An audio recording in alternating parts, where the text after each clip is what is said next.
Good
morning, everybody. Good morning.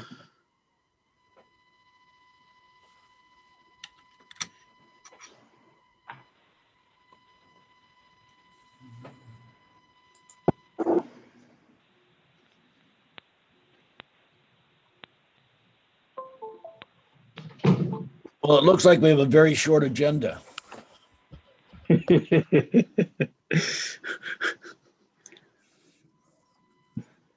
Gee, Ron, you're the only one who got it.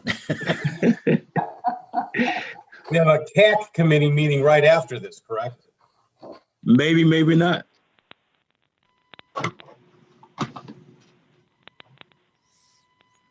At 10.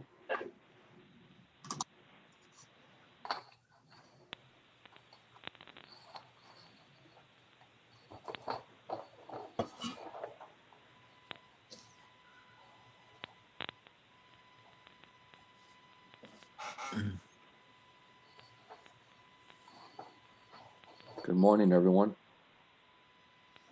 Good morning. Good morning. Good morning. Good morning. Morning, Mr. Brown.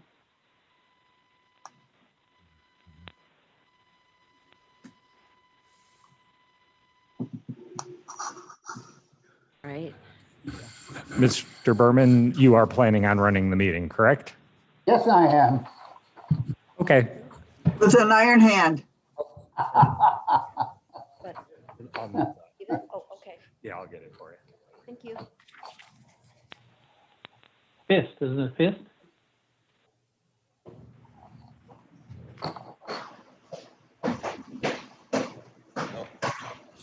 Keep going nuts.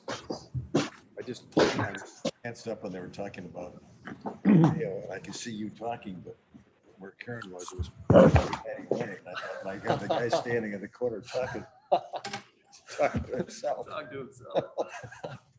Not even Bluetooth in his ear.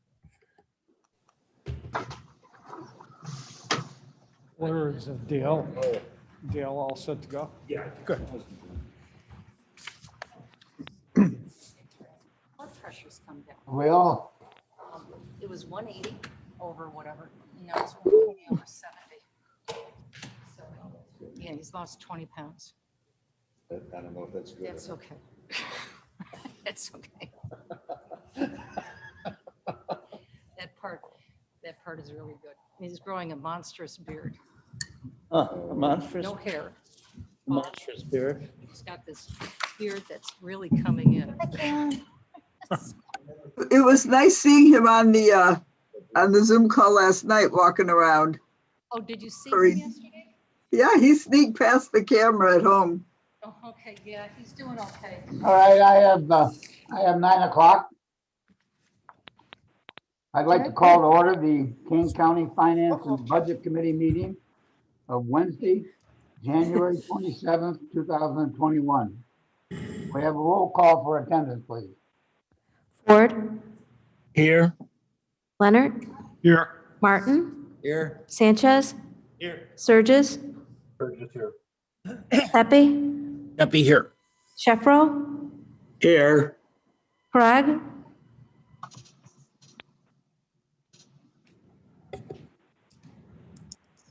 Berman here. Sorry. Okay, we're all set, Mr. Berman. Thank you. We have motion to approve minutes from our December 30th meeting.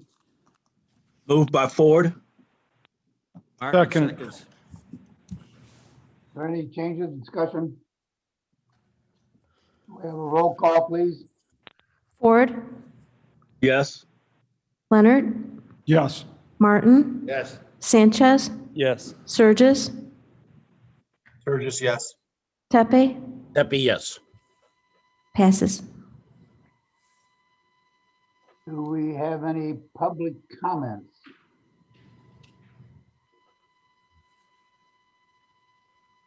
Hearing none, moving on. Treasury report. All right. Good morning. This is Carolyn Brady at the Treasurer's Office representing Treasurer Herrera. The Treasurer's report is in front of you for your review.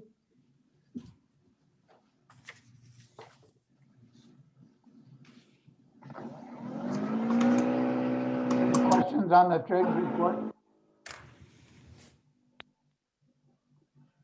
Moving on, we'll Finance Director report. Joe. Good morning. This is Joe Onzik, Director of Finance. I'd like to just review some highlights from my report that's included in the agenda packet.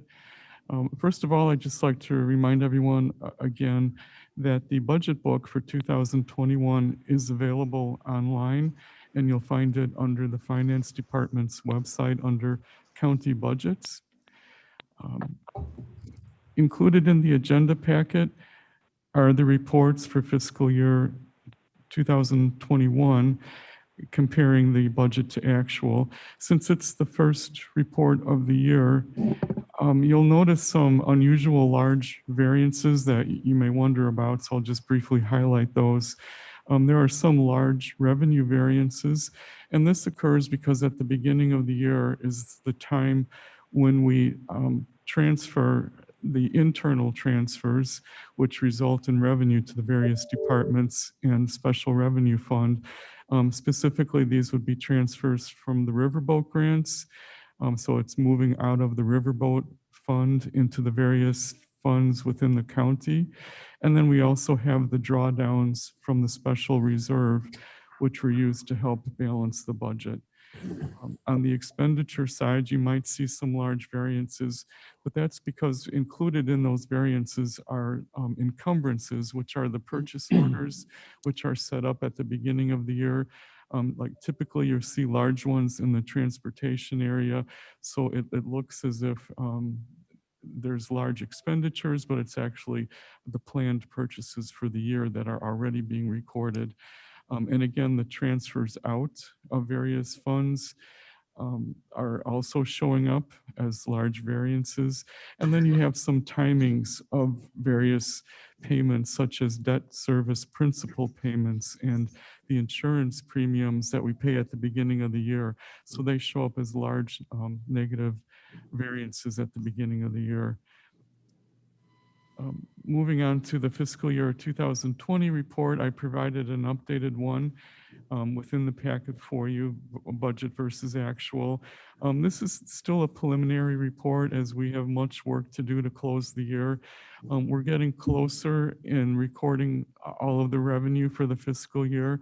We still, the significant ones that are remaining would be the revenue that's associated with the what we call the off balance sheet bank accounts. And so these are the bank accounts within the individual elected official offices that are not, that the transactions do not run through the New World accounting system. We have to post them manually, and we've not done that yet for the year. So that's a project that still is before us within the next few weeks. So once we do that, we'll show both the revenue and expenses that are associated with those special revenue funds. And also a significant item that's missing would be the remainder of the investment revenue for fiscal year 2020. We still have a few months of revenue left to post. It's a very tedious process, which is why it's taking a while to get that done. And then at the very end of the fiscal year, we also book the market adjustment. So I'm concerned that because the interest rates had started to rise, that we may have a negative market adjustment that would need to be recorded at the end of the year, which would add to the negative variance. So on page 2 of my report, I have a summary of the major variances within the general fund revenue. And at this point, it's roughly about $3.6 million below what we had collected last year, which is, although it's a large variance, it's actually better than what we had projected. On page 3 of my report, I do show another update regarding the shared and direct state tax revenue. And to end the year, we are $479,000 below budget. This has to do primarily to the sales tax revenue that took a hit as a result of the pandemic. But that was offset by an increase in local use tax revenue, which we believe has to do with the increase in online sales. And then there was also an increase in state income tax revenue. I included at the bottom of page 3 a chart which kind of shows you how we compare to the prior year in terms of sales tax revenue that was collected. So just to give you an idea, as far as the delay that exists, what we collect in sales tax revenue in the month of January was actually for sales that occurred in October. So that's how far or how large of a delay there exists between what we can actually see intangibly as far as the impact of the pandemic on the economy. So this chart on page 3 then shows you the sales from December through October, and then how the sales tax on those sales compares to the previous year. And you can see that in the months beginning in February through June, that dark red area is the section in which we were behind in collecting sales tax resulting from the shutdown. And then you can see there was another dip in August, and we're expecting to see another dip in November, December as a result of the additional closings that occurred as a result of the pandemic. So we'll start to see that next month report. I then have a few pages of variances that it's my responsibility to comment on, so I've just done that within the report. Most of these variances at year end have to do with the coronavirus expenditures that are yet to be reimbursed. So once they are reimbursed, many of these variances will disappear. Some of them have to do with grants, in which it's very difficult to predict exactly how much the expense will actually be, and so the budgets are never quite matching what the expense will be. But when it comes to grants, we are always reimbursed for the difference, so they're not of concern. And then there are also a few other special revenue funds that, again, it's difficult to budget for the exact expense, but where they're over budget, there is sufficient cash on hand. And then there are a handful of areas where we do need to do budget adjustments for the year end. One would be in building management. One would be in the coroner's office, which is actually included on this month's agenda. Then on page 6 of my report, I do have a brief comment on the sheriff's custom year-to-date budget performance report. So this is as of the year end, so I think that we're getting close to having a final figure there. The revenues in that office came in about $1.4 million below budget, and at the same time, expenditures were about $900,000 under budget. So that resulted in an unfavorable net variance of $458,000. And of course, the below budget revenue figure has to do with the impact of the pandemic on those revenue collections in the sheriff's office. Then moving on to page 7, I do have a few paragraphs commenting on the health insurance fund. At this point, and we don't have everything posted yet, one of the major adjustments that need to be posted at the end of the year is what is called IBNR, or this is the claims that were incurred but not yet reported. And so this is an estimate that's prepared by our health insurance broker and is provided usually in February. That's additional expense that we have to accrue and add to the health insurance fund. But so knowing that at this point, we're about $2.5 million ahead in terms of what we collected in contributions than the expenditures that have occurred. And so we realize that that $2.5 million will come down once that estimate of incurred but not yet reported expenses is added in. And then a large portion of that amount has to do with the refund that we received from IPBC, which is, I had explained in our last meeting. The cash balance for the health insurance fund is at 6.9 million. The contingency balances, we have roughly about half. Once the adjustment for the coroner's office is posted, we'll have about half of the contingency balance left in the general fund than what we had started with for the year. Capital funds, we've expended about 60% in building management. Information technology is still showing a large expenditure, but 2.5 million of that was COVID related that will be reimbursed. And the multi-use facility is about 63% expended. Court security fees, we've been commenting on that each month and referring to the fact that there was a miscalculation in the fee when the fee changed in July 1st of 2019. It's since been corrected, but at this point, we do now have a figure that was calculated by our judicial partners of $466,000, which is the amount that they have calculated to be that was collected in excess for the children's waiting room fund that should have gone to the court security fund. So there is a resolution within the agenda packet that authorizes the transfer of the $466,000 from the children's waiting room fund to the court security fund. Now, because the court security fund has already been closed and the balance from the court security fund has been transferred to the public safety sales tax fund, where all the purchases for the vehicles for the sheriff office take place, this $466,000 will actually move into the public safety sales tax fund to add to the amount that will be available for the sheriff for the sheriff's vehicles, because that is the place that would have been had those fees been collected all along. But regarding the CARES Act, moving to page 8, I was able to submit the report to the U.S. Department of Treasury for the fourth quarter ending December 31st.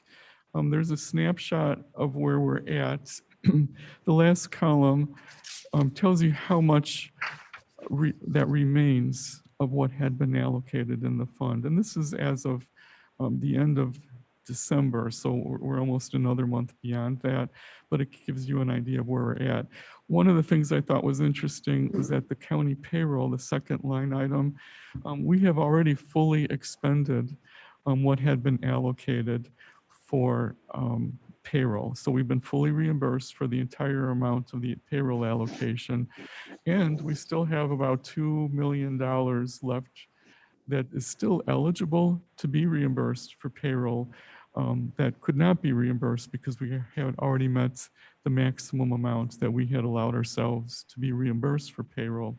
So in the event that there are funds remaining, that would be one area that they could be applied. The Emergency Rental Assistant Grant, which is the new grant from the U.S. Department of Treasury, related to the CARES Act, was applied for, and we had met the deadline, and we actually have already received our allocation of $15,781,545 on January 21st. Just a quick update on the external audit. The preliminary audit fieldwork has already taken place. It was during the week of January 19th through the 22nd. And the purpose of that preliminary work was for the auditors to assess the amount of risk, what areas they should focus on, and plan for the final audit field work that will take place in March. And we're currently working on the 1099s and the W-2s that are due to be out by the end of this month. And then regarding purchasing, there's, let's see, one new bid that's out, a bid for a Ford 250 pickup for KDOT. And there are 3 that are currently in the process. And there's a small amount of quote savings, about $300. So there's not much to report there. So that concludes my report. If you have any questions, I'd be happy to answer them. Mr. Chairman, Shepro? Yes, Mr. Shepro. Joe, you mentioned that the coroner's adjustment would take about half of the contingency. Have you reached any tentative views about the remaining adjustments that will be forthcoming as to where that will leave the contingency fund? No, actually, I have not gotten that far. That's a project that will be taking place in the next few weeks so that we have a budget adjustment in time for the finance committee meeting. My sense is, from what I've seen so far, I think there's enough in the contingency to handle it, but I won't know for sure until we've completed posting everything we need to post. Any remaining invoices that we have gotten in late, perhaps from the vendors when they are posted, then we'll have a much better idea by next month as to what the final amount will be. But so far, I think there is enough. One thing that occurs to me, and maybe you already are doing this, but in the final report, I think it would be interesting for some of the board members, including me, to get a sense of which, where there are decreases in revenue, if you could put that together and to try to evaluate the overall financial impact of the virus on, everything. Yes, I would be happy to do that. I've already done that for the general fund, which was earlier in my report, but I can do that for the other funds as well. And my last question or comment is, as you mentioned, the budget book is available online. I remember being able to, liking the fact that I had a budget book and I could put yellow notes all over it and scribble on it and so forth. Would it be possible at my expense to get a printed copy of the budget book? I mean, I could print it off of my computer, but it takes a long time. It does. Well, I believe our information technology department is able to print something like this. I mean, they've done it for us in the past. I could check into what they're able to do and if there is a cost involved, and let you know. Yeah, I know some other board members have mentioned that it would be useful to be able to have a desk reference to go with the very fine online resource. Thank you. Just here, Mr. Shepro, I would concur with that. Any other comments or questions of Mr. Hunting? Yes, Mr. Chairman, this is Bill Leonard. I'd like to make 1 or 2 comments or questions for Mr. Anzik. First of all, Mr. Anzik, I think it's important that we realize with the coroner's budget, there's nothing we can do about that overage. That's because of additional deaths and services that they had to perform. My concern is at this next year of budget time, that we actually increase his budget. So this isn't an ongoing adjustment we have to make every year. This last year, we were we were over budget 34.9%, which is substantial. So I would just like to make note that we take a look at that when we're working on next year's budget and give the coroner an adequate budget to handle his expenses. Here, here. Very good. One other statement too I'd like to make is with respect to the court security fees. Mr. Ansick, I would like to thank you for the work you've done in getting those fees directed in the right area. And you had mentioned that $466,000 is going to be going into the public safety sales tax, and that will be used in the future for the sheriff to purchase vehicles. And at this point, he's trying to revolve those vehicles or replace those vehicles. I think about 4 or 5 vehicles per year, and that will handle that expense easily. So I thank you for your work on that.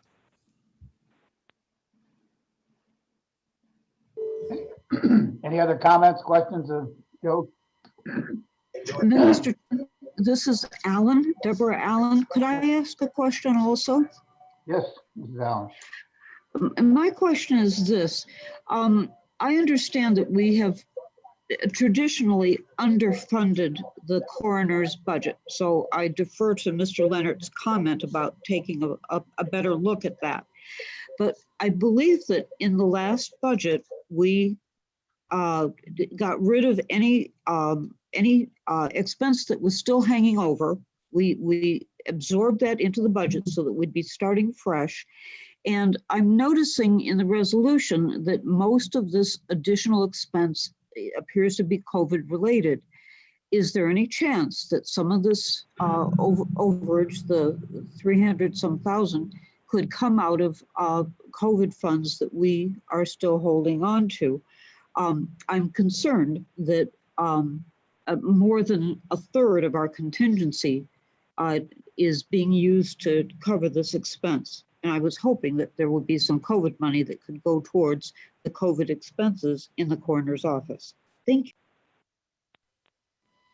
I can answer the question regarding the COVID expense. So any expenses that are non-payroll related in the coroner's office have been charged to the COVID expense accounts. So those are actually not included in this budget adjustment because they will be covered by the COVID reimbursement. So this is over and above what would be covered. Now, the only questionable area might be within the personnel expense. So it's possible if the coroner has recorded time that can specifically be identified or associated with COVID issues, that could be reimbursed, but we've already exceeded our allocation for payroll by $2 million. So, we could add it to that list, but it's likely we'll not be able to be reimbursed from that. But the non-payroll expenses have already or will be reimbursed from CARES Act funds. Thanks, Mr. Anza. Any other questions, Jonathan?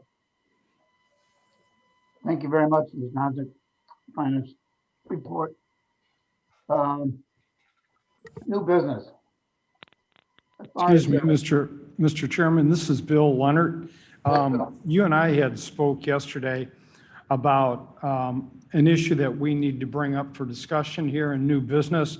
Yes. And that we need a consensus vote to move it forward to executive so that a resolution could be established and approved at the executive committee. I was wondering if I might be able to explain that to the committee. Yes, you can discuss that now. I was planning to do that later, but this is fine. Okay, thank you very much. I wanted to mention to everybody at the Finance Committee that last week at the Agricultural Committee, there was a request that 6 grant awards for food growers be presented and approved by consensus on the January 21st meeting of the Agricultural Committee. It was explained that there was a company that gave our county a $10,000 grant to be used to reimburse farmers for lost revenues. we sent out applications to 52 growers in our county, and 6 growers responded. Of those 6 growers, all 6 were awarded a $1,000 grant, and we still have $4,000 left.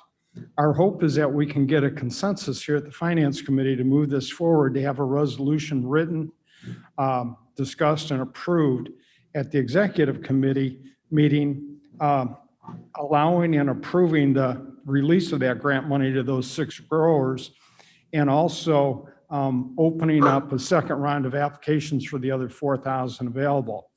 So I asked, Mr. Chairman, that you ask for a consensus to move this forward, have a resolution presented at the Executive Committee for discussion and approval to move forward with the county board. Is that a motion? It's not a motion, it's just a consensus. I think what we need to do at this point is find out if there are any objections. Mr. Kenyon is here too. He's the chairman of the Agricultural Committee. So if anyone has any questions, they may want to defer those to him. I would say, Mr. Chairman, this is Ford. Yes. I don't have any objections to that. Is there no any objection? If there are no objections, then would it be safe to say that we have a consensus to move this forward? It appears that we do. You know, I was sort of fascinated by looking at each one of those individuals that received awards and on their websites as to what they do and how they're organized. And I tell you, it's I think they certainly are deserving of the awards. I think we have consensus. So moving on to our first item of business, the way I look at this is that whoever sponsors the resolution will bring it up, and then when that has been presented, then we will ask for a motion to discuss or to approve it, and then we can discuss it. So Resolution A, authorizing a 2020 corner budget adjustment.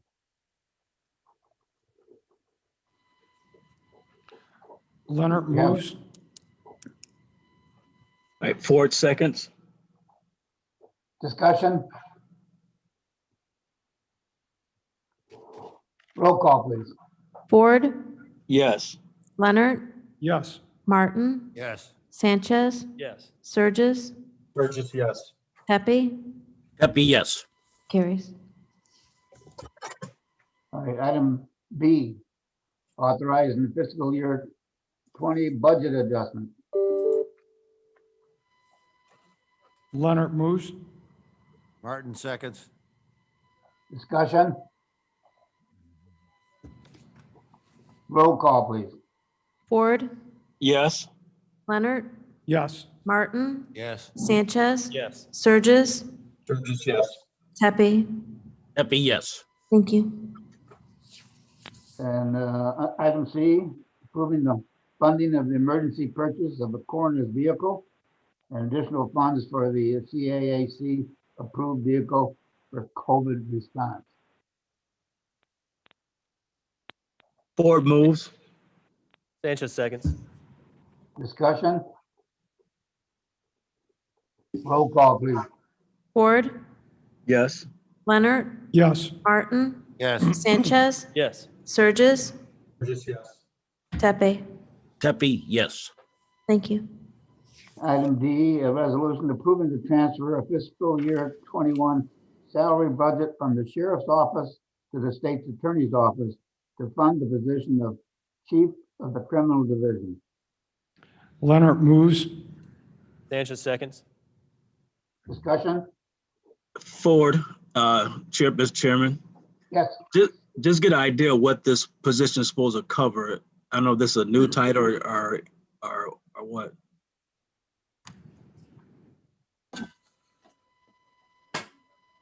Do we have a,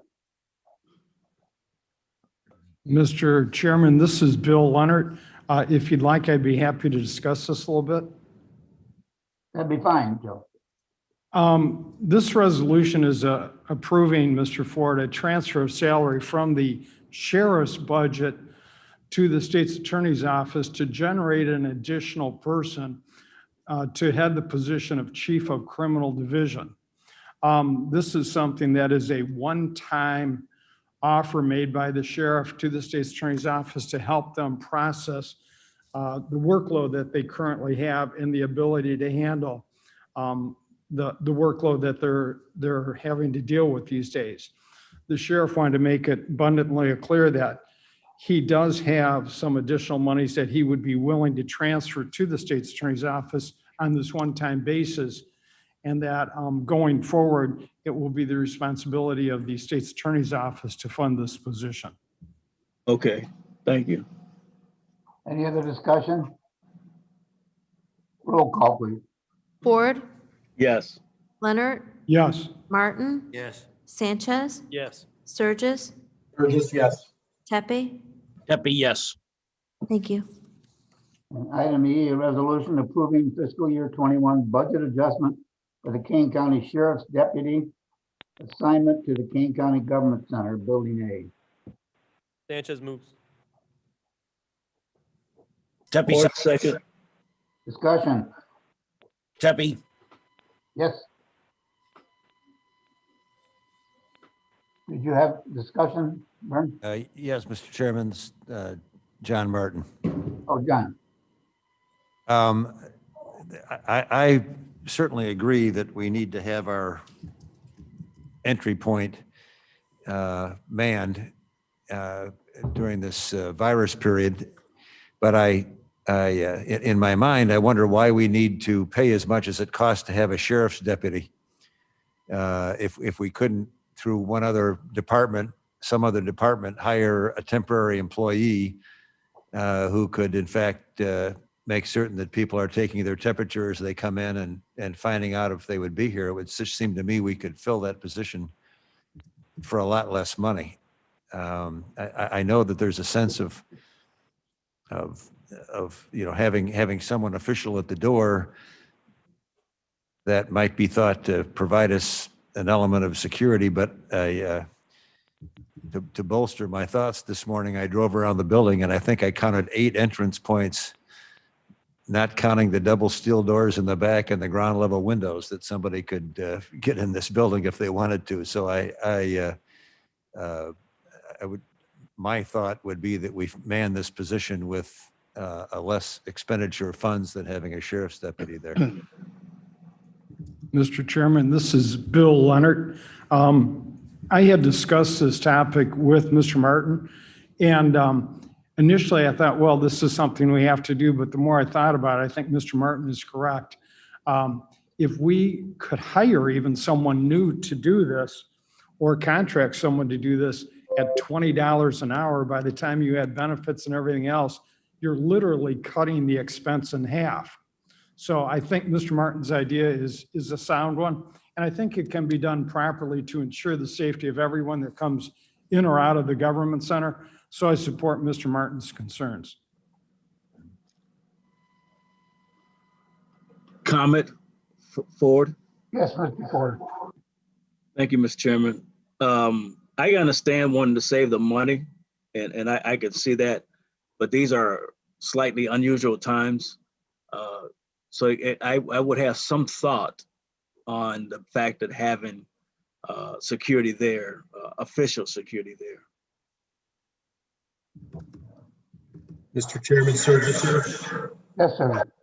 You know what, as long as they had a radio and were able to call for help, I'm not seeing the need to have a deputized sheriff, there for this situation. If there was anything, I'm pretty sure the response time to a radio call for help would be, more than appropriate.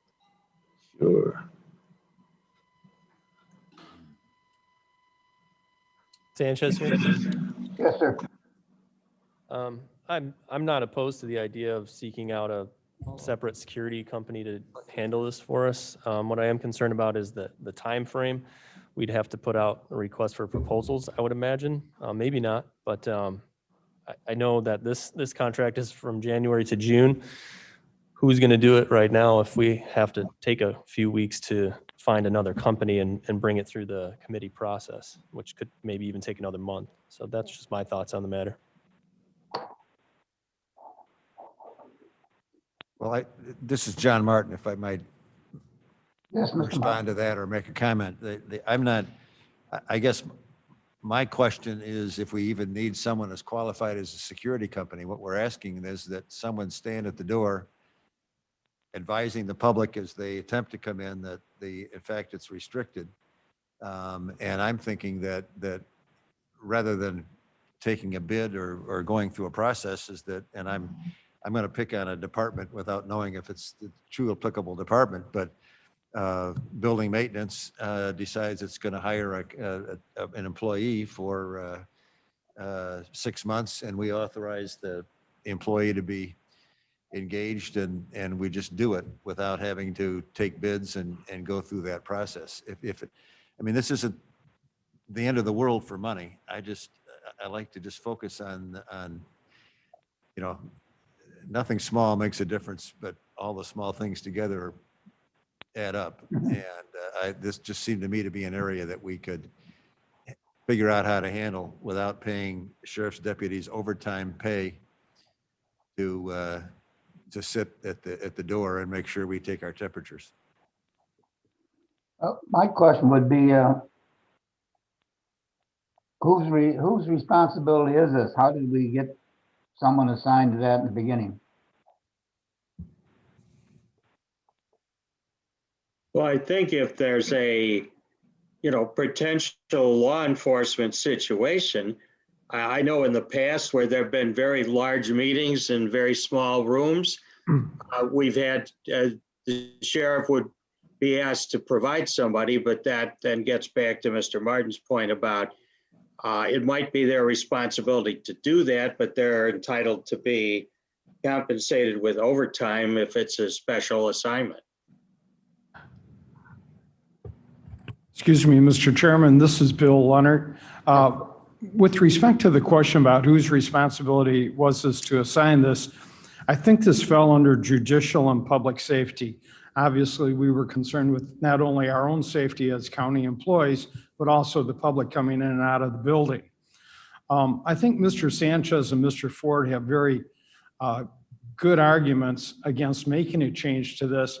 And I guess what I would like to propose is that we possibly looking at other alternatives, moving this forward if we need to today, and looking at other alternatives, because this is a 6-month agreement, a resolution. However, it could go on for another 6 months after that too. So I think if we could just possibly look at other alternatives that might save the county some money while we move this forward, that might be our best solution today. Mr. Chairman Ford? Mr. Ford? I wouldn't be against what was just what Leonard just said. If we do change it, does it have to be 6 months? Can we change it to 3 months agreement? If we're going to actually look into other options? May I make a comment? This is Chairman Berman. This is Corinne Pirog. Yes, ma'am. Thank you for your concern about the financial pressure that is putting on our budget and the cost. I do appreciate that. But what I'd like to, we're talking about a short-term fix for a long-term problem. Building A is one of the few buildings here that we allow full access to the public without any kind of security. If you go into the clerk's office, they have security coming through for COVID. But even going forward beyond that, these are uncertain times. And having free access to our public is welcome. We want them here. But there is no metal detectors, and these are challenging times. So I would like, if we're going to be talking about security issues and affordability, can we also revert to also talking about long-term security, how we're going to maintain that going beyond COVID? Because unfortunately, there are incidents that we know in public buildings that could really put the safety of our employees here in the building compromised. and we don't want that to happen.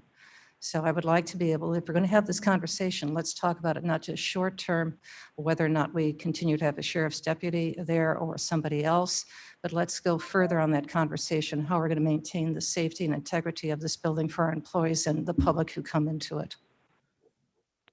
Mr. Chairman, Shepro? Yes, Jeff.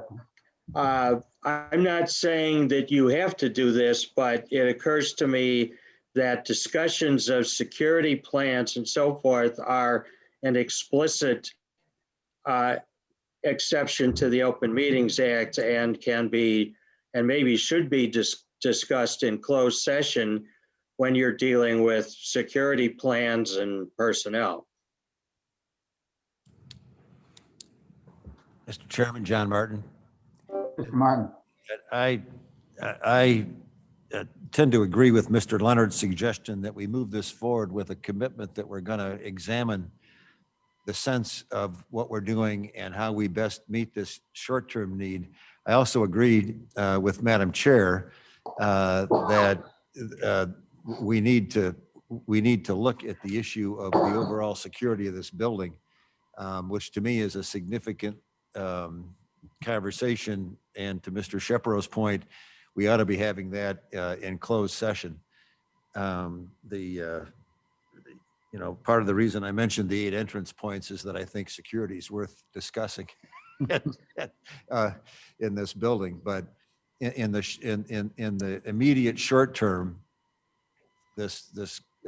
my question comes back to how do we accomplish the necessary COVID-related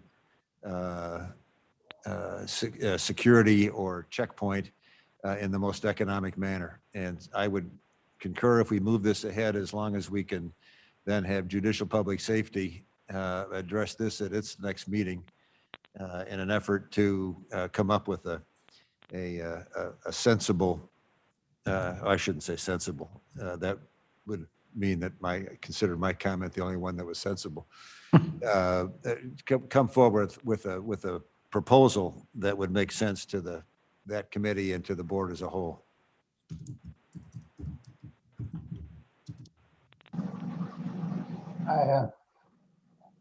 We obviously, can we add that to the resolution? Mr. Chairman? Yes. My suggestion would be is that if that is the will of the committee, that you take your vote on the resolution, and then a further motion could be made that's just procedural in nature to either, ask the chair of this committee to contact the chair of Judicial Public Safety, or simply to ask the committee to consider the points that the committee members have raised on this issue. I wouldn't suggest you try to amend the resolution that's currently before you. Very good. Is there any more discussion? I think we need to vote on the resolution. And then if there is a motion to direct the chairman to do whatever. We have roll call on the motion? Could we reread the motion so we're clear? Okay, so if I'm understanding this properly, this is the motion to approve the resolution for the FY21 budget adjustment for Kane County Sheriff's Deputy assignment to the Kane County Government Center Building A. It was made by Sanchez and seconded by Tepe. Thank you. We have the roll call, please. Ford, Yes. Leonard, Yes. Martin, Yes. Sanchez, Yes. Surges, Yes. Tepe. Yes. Thank you. I would entertain a motion, as Mr. Shepro said, to directing us to take action. Martin moves. Sanchez seconds. Can we state that motion? The motion, as I understand it, is that we direct you as chairman to, in turn, speak with the chairman of Judicial Public Safety. We can barely hear you. I'm sorry, can you? Yes. There you go. Okay, the motion, as I understand it, is that we are directing the chairman of this committee to converse with the chairman of Judicial Public Safety with a direction on our part that they discuss the issue of how we, fill this position to meet its, to make it functional at the least appropriate expenditure. And secondly, that the topic be introduced relative to discussing the long-term security issues related to this building. That's a long motion. All right, we have a motion. Do we have a second? 4 seconds. Good. Any further discussion? We have a roll call on it. Ford, Yes. Leonard, Yes. Martin, Yes. Sanchez, Yes. Surges, Yes. Tepe. Yes. Thank you. Thank you very much. Moving on to item F, a resolution authorizing fiscal year 21 transfer of funds. Leonard moves. Martin seconds. Discussion. Roll call, please. Ford, Yes. Leonard, Yes. Martin, Yes. Sanchez, Yes. Surges, Burgess, yes. Tepe. Yes. Thank you. Item G, a resolution approving the purchase of 4 replacement vehicles for the sheriff's office. Leonard moves. Sanchez seconds. Discussion. Roll call, please. Ford, Yes. Leonard, Yes. Martin, Yes. Sanchez, Yes. Surges, Yes. Tepe. Yes. And Thank you. item H, a resolution authorizing emergency purchase affidavit for ancillary janitorial service agreement. Sanchez moves. Ford seconds. Discussion. Roll call, please. Ford, Yes. Leonard, Yes. Martin, Yes. Sanchez, Yes. Surges, Yes. Tepe. Yes. Thank you. Item I, a resolution authorizing the final available contract extension for the Kane County janitorial supplies provider. Sanchez moves. Martin seconds. Discussion. Roll call, please. Ford, Yes. Leonard, Yes. Martin, Yes. Sanchez, Yes. Surges, Yes. Tepe. Yes. Thank you. Item J, a resolution authorizing renewal of a contract for continuum of care support services for 2021. Martin moves. Sanchez seconds. Discussion. Roll call, please. Ford, Yes. Leonard, Yes. Martin, Yes. Sanchez, Yes. Surges, Yes. Tepe. Yes. Thank you. Item K, a resolution authorizing first contract extension available for King. Is that the one we just did? No. King County Elevator Preventive Maintenance Services. Ford moves. Sanchez seconds. Discussion. Roll call, please. Ford, Yes. Leonard, Yes. Martin, Yes. Sanchez, Yes. Surges, Burgess, yes. Tepe. Yes. Thank you. Item L, a resolution authorizing contract for mental health services for the Juvenile Justice Center. Leonard moves. Sanchez Ford seconds. sec. Discussion. Ford. Yes, Ford. Thank you, Mr. Chairman. I'm just glad to see this. Mental health is something that's very important, and especially to our youth with all that's going on. And so I'm just happy that this is coming forward and we're making actions towards our mental health situation with our constituents of Kane County.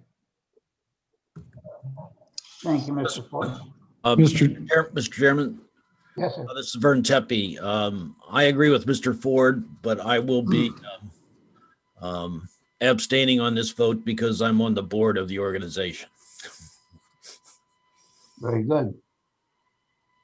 Mr. Chairman, this is Bill Leonard. I was wondering if I could mention too, that Mike Davis, who is the director of the Juvenile Justice Center, did extensive research on securing this contract and actually saved the county money while receiving better services. So I'd just like to commend Mr. Davis on the work he did in getting this secured. Well, thank you. Thank you, Mr. Leonard. I'm on the call. Oh, you're good.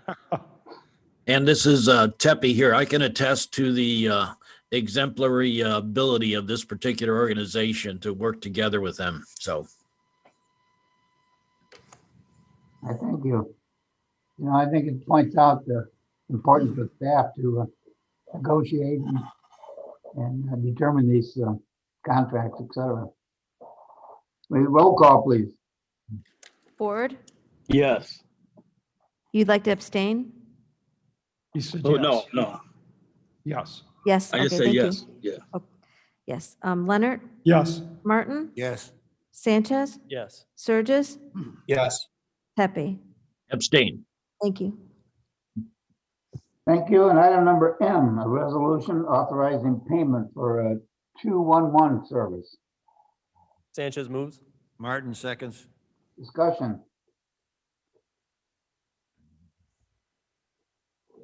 Ford, Mr. Ford. thank you, Mr. Chairman. This 211 is a great idea.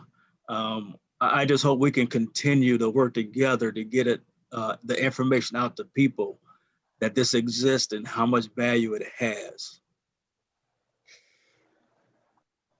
Well, I agree with Mr. Ford that I can say this, that as the mayor of North Aurora, that we had it on our website.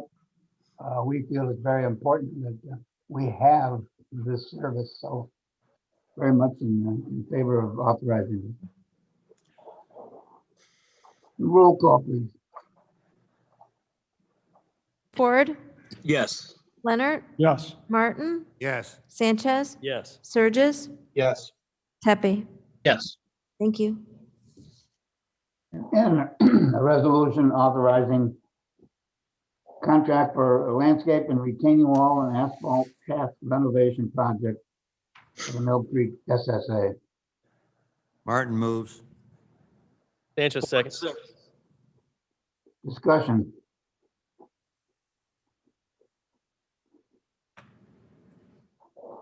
Roll call, please. Ford, Yes. Leonard, Yes. Martin, Yes. Sanchez, Yes. Surges, Yes. Pepe. Yes. Thank you. And item O, a resolution authorizing easement agreement with the SBA Edge and LLC. Sanchez moves. Leonard seconds. Discussion. Roll call, please. Ford, Yes. Leonard, Yes. Martin, Yes. Sanchez, Yes. Surges, Yes. Pepe. Yes. Thank you. Item P, a resolution approving temporary employee providers. Sanchez moves. Ford seconds. Discussion.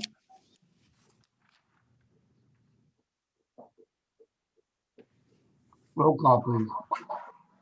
Ford, Yes.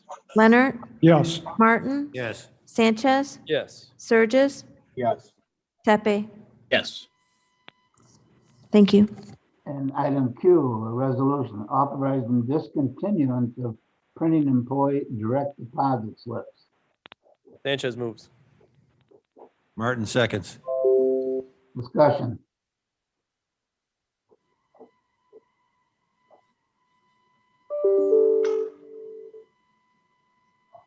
Roll call, please. Ford, Yes. Leonard, Yes. Martin, Yes. Sanchez, Yes. Surges, Yes. Tepe. Yes. Thank you. And item R, an ordinance repealing section 2-196A of the Kane County Code and replacing it with a new section 2 2021-196A, depositories for funds of county treasurer / collector. Leonard moves.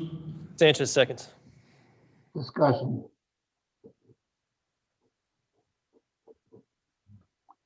Roll call, please. Ford, Yes. Leonard, Yes. Martin, Yes. Sanchez, Yes. Surges, Yes. Tepe. Yes. Thank you. And item S, a resolution authorizing personnel replacement hiring, King County Health Department Environmental Health Supervisor. Sanchez moves. Leonard seconds. Discussion. Roll call, please. Ford, Yes. Leonard, Yes. Martin, Yes. Sanchez, Yes. Surges, Yes. Tepe. Yes. Thank you. And item T, a resolution authorizing approval of personnel hiring for Information Technology Department and Office Assistant. Sanchez moves. Tepe, Ford seconds. Discussion.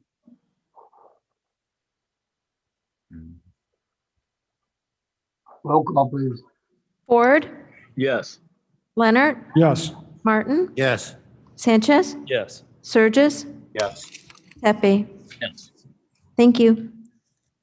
Item U, a resolution authorizing approval of personnel hiring for Information Technology Department and Analyst 1.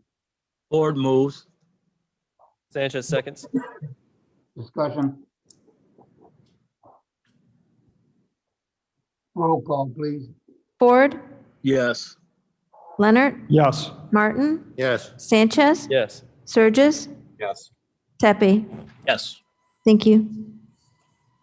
And item V, a resolution approving December 2020 claims paid. Leonard moves. Ford seconds. Discussion.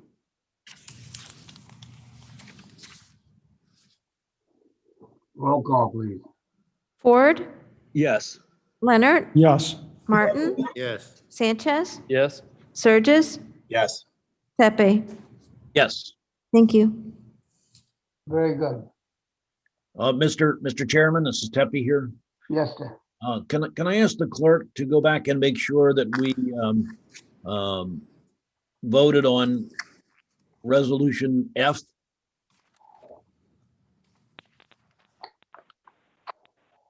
Yes, we did.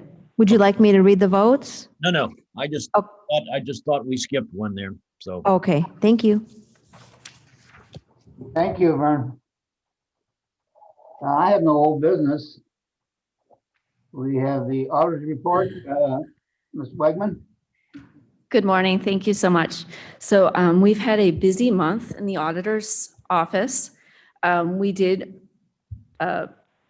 present our first audit of the year in the Children's Waiting Room Fund. That was sent to everybody's email for your review. We did have the time frame from that audit was from 2014 to 2019.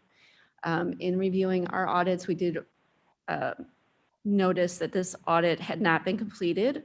So we did complete this. After the review, we did come up with 2 significant risks.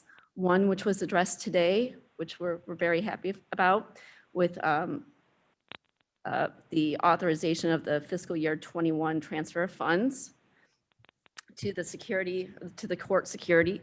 The additional significant risk that we've recognized is recommendation number 6 on our report, which would be addressing who has control of the Children's Waiting Room Fund.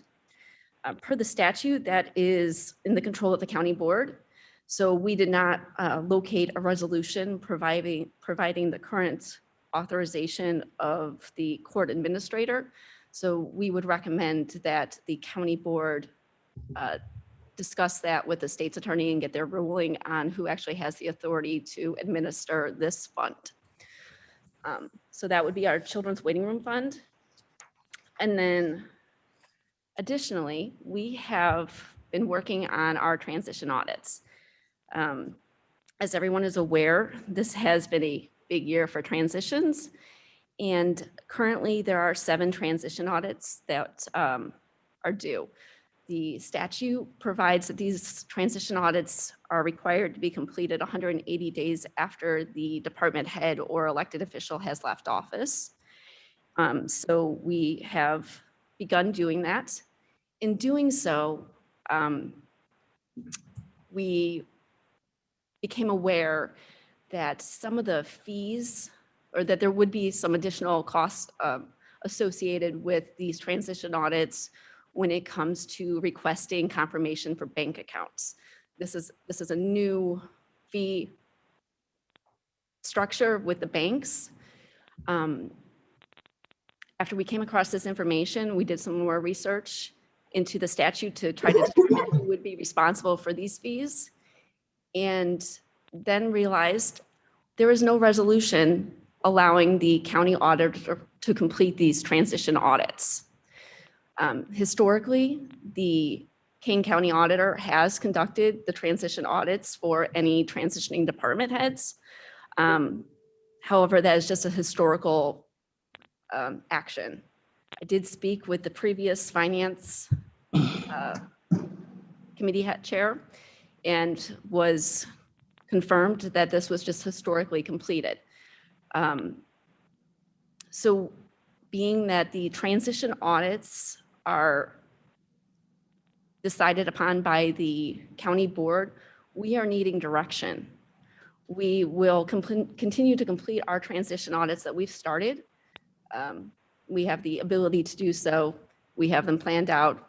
There's no obstacle for us to do so. We have requested a state's attorney's opinion. We have not received a response. But we do have an issue with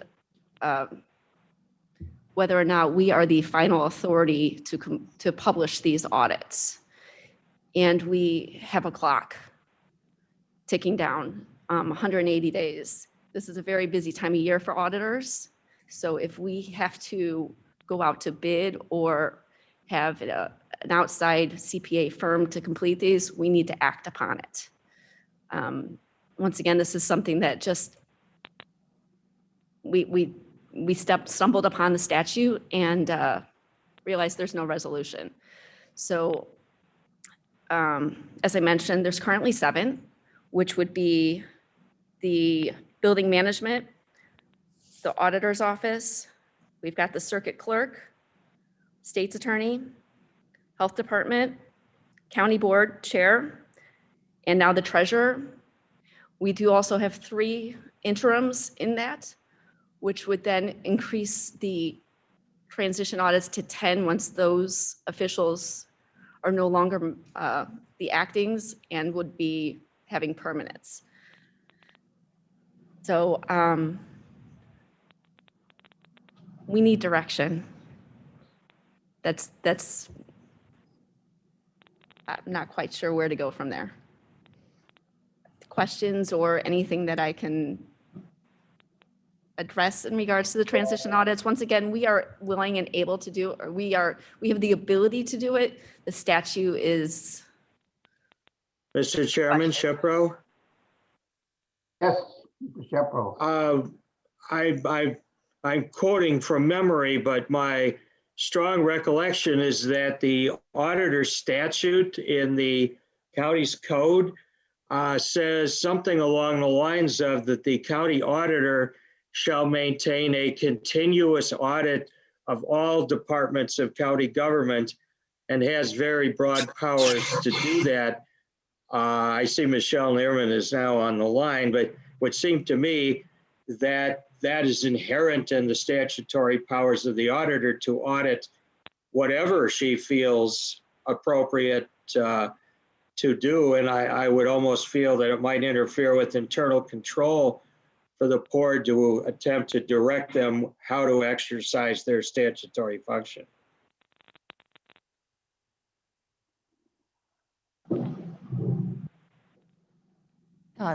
Chairman Berman, this is Chairman Pirog. May I have a moment?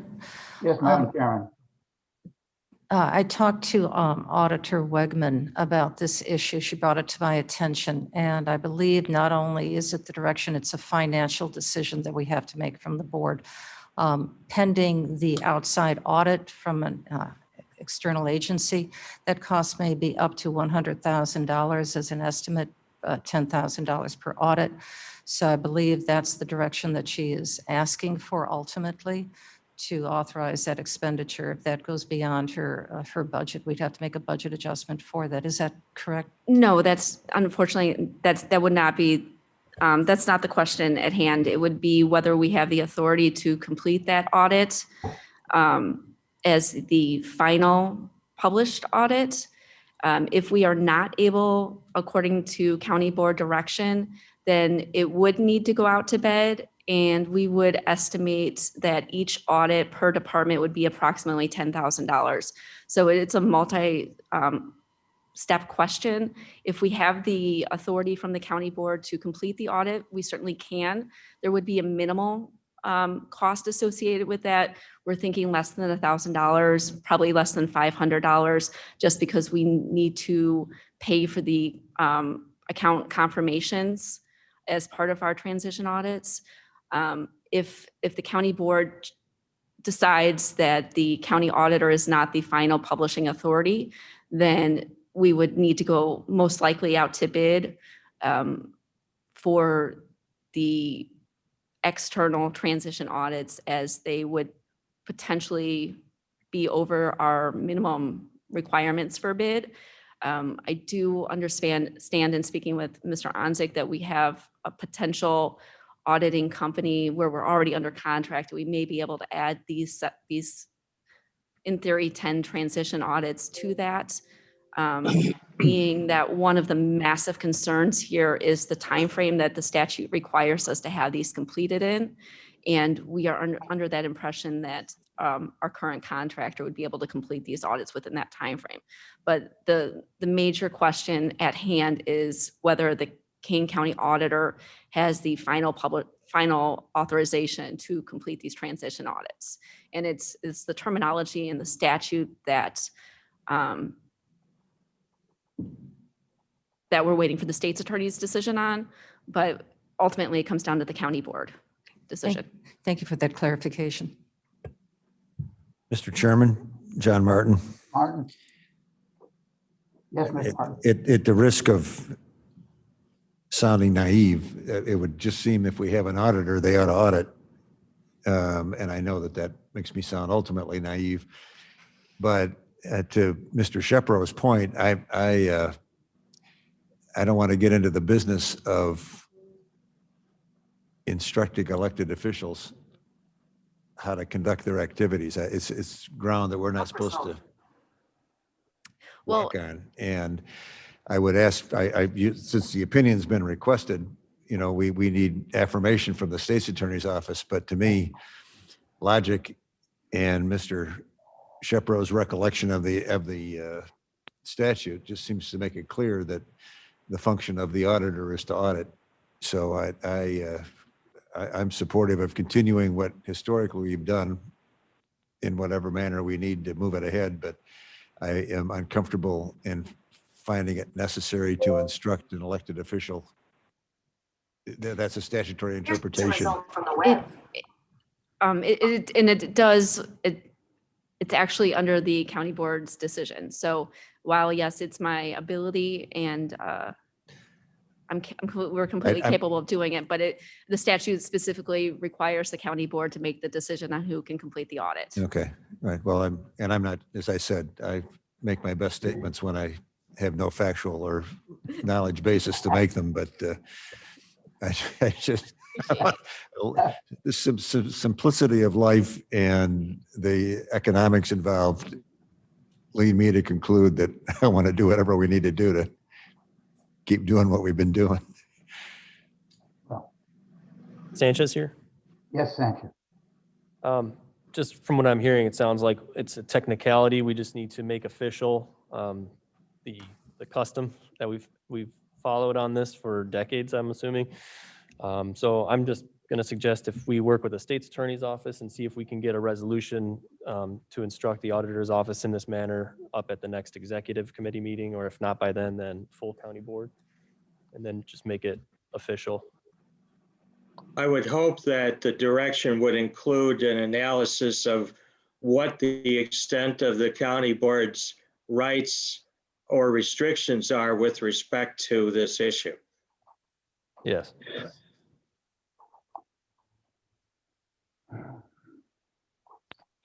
All right, any other questions of for auditor? I think we've got, Thank you very much. all right. This is Chairman Pirog. Could we request that the state's attorney have this done for the executive committee so we can be post haste? I think that'll be the next one that we can make the decision if that's appropriate. We've been informed that they would make a decision by the end of the week. Oh, fabulous. Thank you. Very good. Moving on. Motion to replace place reports on file. Pepe, so moved. Leonard seconds. Discussion. Roll call, please. Ford, Yes. Leonard, Yes. Yes. Sanchez, Yes. Surges, Burgess, yes. Pepe. Pepe, yes. Thank you. To my knowledge, we have nothing for an executive session. Is that? The next is a motion for adjournment. Ford move. Ford got it. I'll take the second. All those in favor say aye. Aye. Opposed? We're adjourned. Thank you. Thank you. Everybody online that is going to be here for the CARES Act Allocation Committee will need to take a few minutes to reset everything. We will mute the room in the meantime. So give us a few minutes and we'll be back to you with the next meeting.